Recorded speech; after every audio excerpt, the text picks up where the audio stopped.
shot in 4K ultra high definition. Your number one source for local news. WRAL News. Coverage you can count on.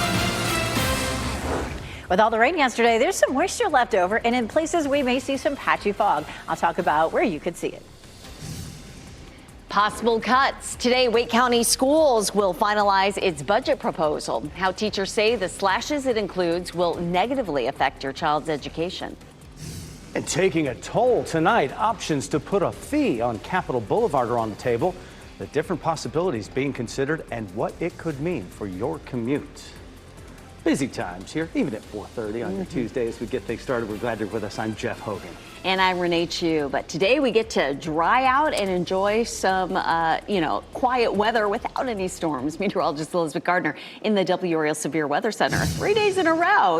We were hoping finally for a break. Yeah, we've got one for a couple of days and then back to some showers and potential thunderstorms later in the week. Lewisburg looking a little foggy this morning as we take a look down toward the Tar River. You can see some of that low cloud cover starting to develop. 57 is our temperature and 52 is our dew point. When the temperature and the dew point are close together is when we're seeing fog, and it may get as the temperature drops a little bit more, we may see more widespread fog. Looking at half a mile visibility in Roxborough, but we would consider a quarter mile visibility at fog. But still, these are just pinpoint areas, and in between some of those sensors, we can definitely see varying conditions. Our temperature 50 in Roxborough, it's 56 in South Hill and in Fayetteville, 52 in Southern Pines. So we're mostly low to mid 50s heading out the door this morning, so it feels pleasantly cool. Our temperature at lunchtime right around 76, and we'll see high of 81 degrees. Coming up, we'll talk more about our chances of rain later in the week. Thanks, Elizabeth. At around midnight, a man was flown by helicopter to a trauma center after a crash in Southern Pines. This crash happened on US 1 near May Street. A fire official says the pickup truck rolled several times before coming to a rest.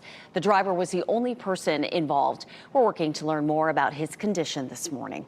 I-40 in Raleigh is back open after a wrong-way crash that closed down the westbound lanes for several hours. It reopened about 12:30 this morning. The WRAL Breaking News Tracker was there and captured this video.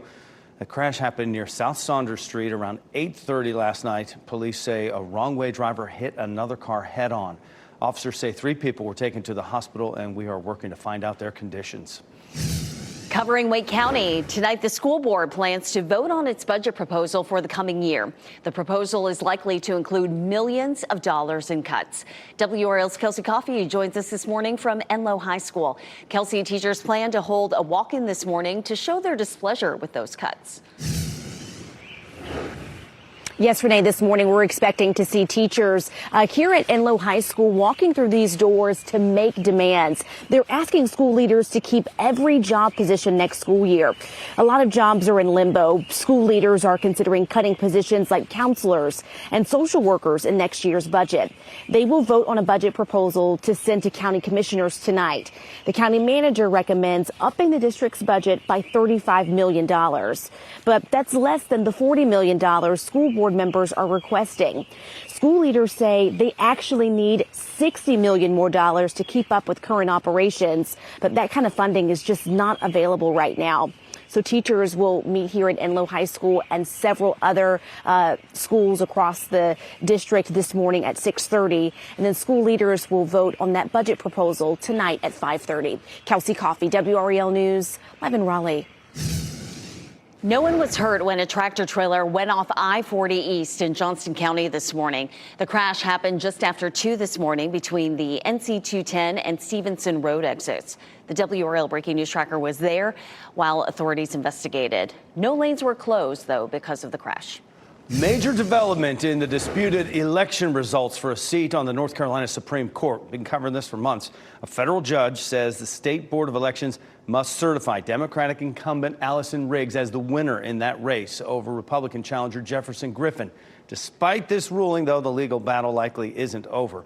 The judge ordered a 7-day pause on the ruling. That's so Griffin can appeal the decision. WRAL state government reporter Will Doran says because the appeals court has already heard this case, this process may move quickly. A lot of times these lawsuits, they can drag on for months, even years. In this one, even though, yes, it has been 6 months since the election, people really do want to see this resolved quickly because it's important. We need to know who is going to be our justice on the Supreme Court. The State Board of Elections has a meeting scheduled for tomorrow. You can read more about the federal judge's ruling by searching NC Capitol on WRAL.com.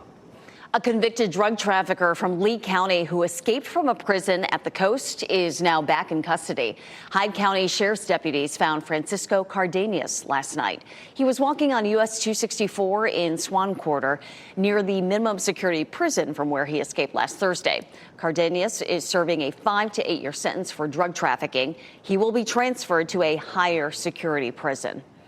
Assaults on teachers would become felonies under a new bill. WRAL's Laura Levine is at the legislative building. A live look there. And Laura, state lawmakers will debate this legislation today.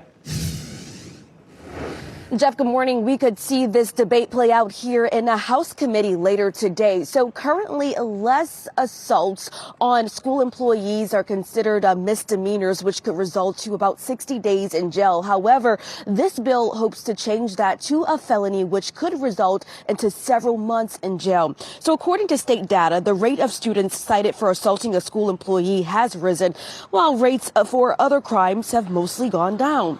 More than 1,600 students were cited last school year for assaulting a school employee. That's up from about 900 about 15 years ago. WRAL's education reporter Emily Walkenhorst explains how the state has raised the punishments of assaulting lots of professionals, and this would put teachers in the same category as firefighters and many medical workers. It's unclear if actually making these changes for firefighters or medical workers has contributed to a reduction in assaults against those employees. But nonetheless, there is a rising concern about student behavior in classes. So this bill will be debated at 1 p.m. today. Meanwhile, a separate bill seeks to create sweeping new legal protections for school employees who use force against students on campus. However, that bill has yet to advance here at the chamber. Laura Levine, WRAL News, live in Raleigh. Today, Canadian Prime Minister Mark Carney is in Washington to meet with President Donald Trump at the White House. Many business owners on both sides of the border are hoping for a trade deal. The U.S. is charging 25% on Canadian steel, aluminum, and vehicles. Trump is threatening tariffs on pharmaceuticals, lumber, and the film industry.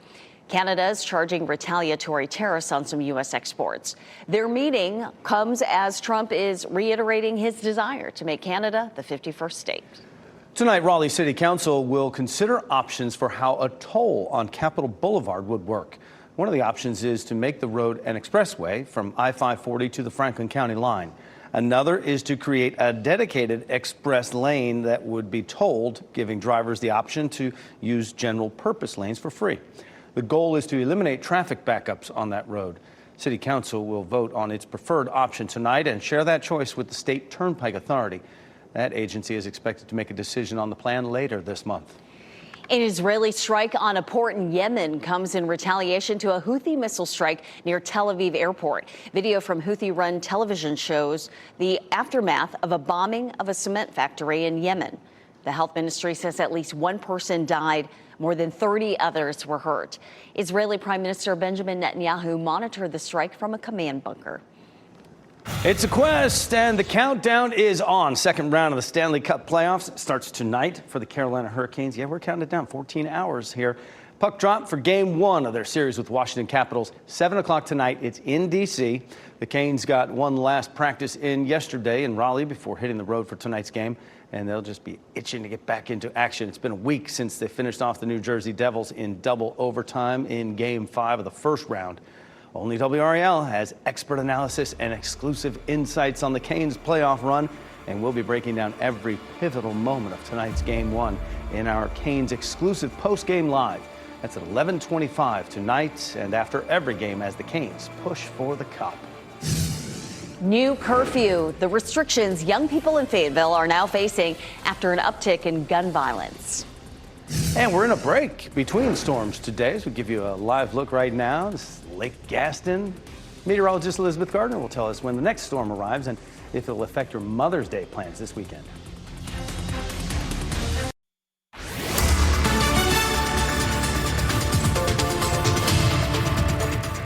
4:43. Let's start with a live look at Goldsboro this morning. All is quiet. All the storms are out of here. Skies have cleared, but there is still some lingering moisture from all that rain, so you may run into some patchy fog. Things are looking pretty good in Goldsboro right now, but South Hill just dropped a quarter of a mile, so that's something we'll have an eye on. We took a look over here in Franklin County. There's a little bit of fog in Franklinton and Lewisburg, so we keep a look at that. We do have clear skies this morning, though, so we do have the top of the tower in our backyard lit in blue, and it looks like a phenomenal day to eat your lunch outside, not like yesterday at lunchtime. Nice and clear. We'll see temperatures in the mid-70s, and we've had a drop in humidity. It will be a pleasantly warm afternoon at 81 degrees as the kids are getting off the bus, especially with that nice drop in humidity. But I'll show you when rain is back in the forecast. Good morning. I'm Chris Levingood here in the WRAL Live Center. Your time is 4:43. I just want to point your attention to this map here, this outage map from Duke Energy. And you're looking here near Durham wondering what outages. That's the news here. We're talking about the outages being restored, power restored to a lot of people in Durham, nearly 10,000 folks after their power went out around 11:35 last night. Duke Energy said it's not quite sure if there was any crashes related to this, but that was the case, but power has been restored. And I mentioned the crashes because just last Friday, you may recall that a car crashed into the power poles near the during the BPAP, and that is where the power went out on that day. There was also an outage on Saturday. So this is the third time that Durham's in the downtown area has seen outages since Friday, but things again restored to roughly 10,000 customers. We appreciate the update, Chris. Thank you. Kids 16 and younger will now need to be off the streets of Fayetteville by 11 p.m. Fayetteville City Council passed the new curfew, calling it a youth protection ordinance. The decision followed a passionate discussion between the mayor and some council members. Those against the curfew say it will place penalties on vulnerable families. Those who are for it say it's worth making changes because the uptick in gun violence has created an urgent need. I say it all the time, y'all. Nobody's coming. Nobody's coming. We are here and we have to figure this out. And Chief, thank you. The one-year pilot program is largely based off a similar ordinance in Charlotte. Happening today, advocates from across North Carolina will be at the state capitol calling for family court reform. They're pushing for Jesse's Law, which would change violence training standards for court professionals involved in child custody cases and also the ones that involve abuse. They plan to gather on the Capitol grounds at 10:30 this morning. And with all the rain that we have seen lately, health officials are reminding everyone to beware of the standing water out there. Combined with the warm, humid air, it is prime breeding grounds for mosquitoes. Yes. WRAL health reporter Grace Haba shows us how to protect yourself and keep those bites from becoming more serious. Warmer weather and more rain means more risk for mosquito-borne illnesses. It's why Wake County public health officials are reminding residents prevention is the best protection. They're out already. They're out in full force. And health officials warn mosquitoes won't be going anywhere unless you take action. Biggest thing is any kind of mosquito control starts with the homeowner or the resident. Hunter Gregg, an environmental health manager with the Wake County Health Department, says residents need to do two things: tip and toss. Anywhere that holds standing water is a potential breeding habitat for mosquitoes, which means more mosquitoes hanging around that can bite you. Anything from a trash can left unsealed to a kiddie pool in the yard to your gutters can all seem inviting for unwanted house guests and dangerous diseases. NCDHHS is also encouraging North Carolinians statewide to fight the bite after more than 900 mosquito and tick-borne illnesses were reported in 2024. Anybody who's immunocompromised, be extra careful. Young children, older adults. I know it's getting hot outside, but if you can, wear those long sleeves and long pants to protect yourself. In Wake County, Grace Haba, WRAL News. Of course, bug spray is also a great defense against those bites. It's recommended to use something that is EPA approved that contains DEET. The North Carolina Sunbucks program is back. This is to make sure children have food on the table during the summer months. North Carolina will receive $120 million in federal benefits to feed more than 1 million school children this summer. Each child receives a one-time payment of $120 on a debit-like card. Families who qualify will get a new Sunbucks card in the mail.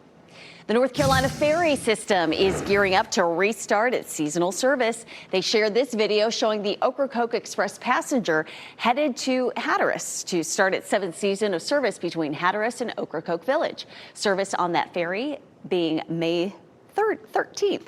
Ferry service to Bear Island at Hammocks Beach State Park resumes May 14th after a year-long pause for upgrades.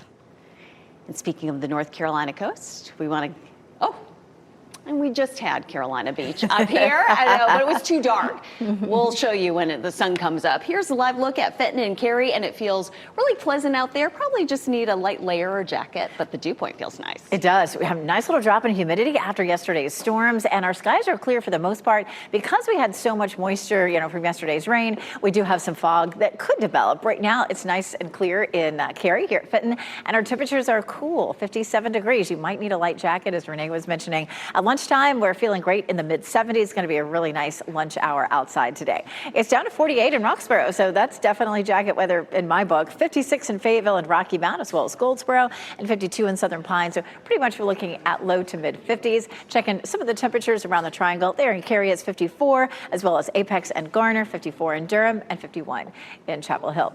Bulls game today. It's Education Days. A couple weeks ago, I had so much fun out there. They do 3 of these per year, where they invite students and teachers, and they have educational exhibits and, of course, a ball game. At 11 o'clock, 73. At noon, 76, and 79 at 1 o'clock. So whatever you're doing at lunchtime today, it looks fantastic. 81 for the high in Raleigh, 80 in Durham, 86 degrees in Fayetteville. For the week ahead, our temperatures are comfortable. Tuesday, Wednesday, and Thursday, and then a bit cooler on Friday. Some of the mornings will be cool, though. Of course, this morning at 56, tomorrow morning 54, and then we're into the 60s on Thursday and Friday. But feeling great. We do have more storms in our forecast for Thursday and Friday. But it feels very comfortable right now with that dew point at 52. We'll likely see that bumping up to tolerable by Thursday and Friday, just because, of course, we'll have that better chance for rain in our forecast. Yard work planner, of course, the next couple of days look pretty good. It may still be a little bit wet for it today, but maybe late this afternoon, this evening, it'll start to dry out. Wednesday looks perfect for it. It'll be dry and warm. And then Thursday and Friday, we're back to a few scattered thunderstorms.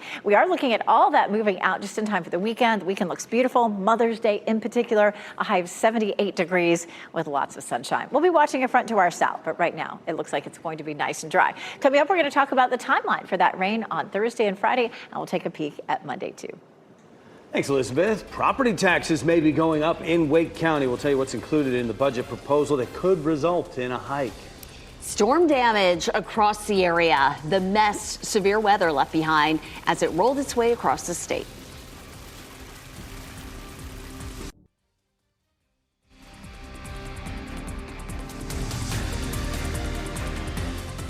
Clear skies right there, 454 as you look at downtown Cary Park. A beautiful way to start your morning here on our Tuesday. It's pretty crisp out there. It's going to feel nice. Wake County leaders want your input on the future of its parks, nature preserves, and open spaces, and they're working on a master plan of that. It'll consist of 3 phases starting this spring and ending in spring of next year. They'll hold several meetings this month for it. They've worked together on Mo Better Blues, Malcolm X, He Got Game, and Inside Man. Now this pair of Oscar winners is teaming up for a 5th time. David Daniel talks about that and more in today's Hollywood Minute. Can you handle the mayhem? Can you handle the money? Can you handle the success? Can you handle the failure? Can you handle the lovers? Can you handle the memes? Can you handle everything that there is in between? Here's your first look at Denzel Washington in Spike Lee's Highest to Lowest, a reimagining of the Akira Kurosawa crime thriller High and Low. The film opens in select theaters August 22nd and streams on Apple TV Plus September 5th.